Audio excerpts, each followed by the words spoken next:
Sturgeon sparks Scotland independence meltdown in New Year's promise to EU, back soon.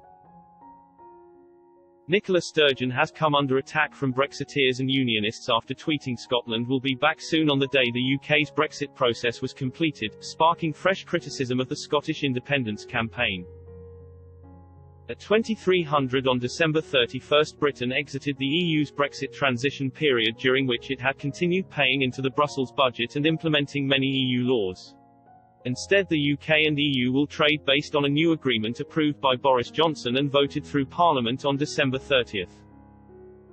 However, Ms Sturgeon, who has backed second referendums on both Scotland's place in the UK and Britain's EU membership, used the occasion to claim Scotland will reconnect with Brussels. The SNP leader tweeted, "Scotland will be back soon, Europe. Keep the light on." She accompanied this with a photo showing the words, Europe, and Scotland being projected into an EU building in Brussels, with a heart placed where they intersect. The post received 12,000 retweets, but some Twitter users were critical in the replies.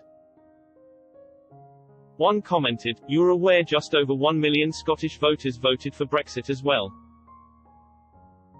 Another added, "Scotland will always be in Europe. But we will not be back in the EU. Even if you do achieve Skexit, your own people say it will be approximately 19 years before we would be eligible to join." A third commented, "How will Scotland be independent if they're in the EU? They can't have both." Another quipped, "Scotland wanting independence only to join the EU is like leaving your parents and then moving to your nans." Under current EU rules, any country seeking to join the bloc has to pledge to adopt the euro as its currency and join the Union's border-free Schengen area. It would also have to recommit to the European Common Fisheries Policy, giving Brussels control over Scottish fishing waters.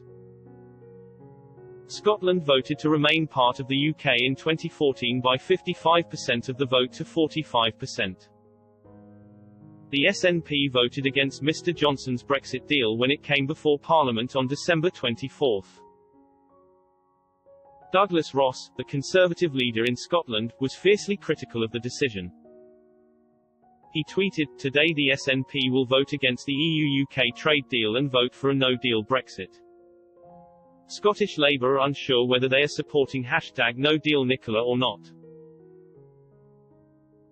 It is clear that only Scottish Conservatives can stand up to the SNP, and put Scottish jobs and livelihoods first.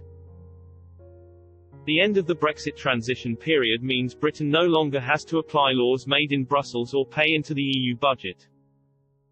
Mr Johnson said this means the UK now has freedom in our hands, and can do things differently and better than the EU.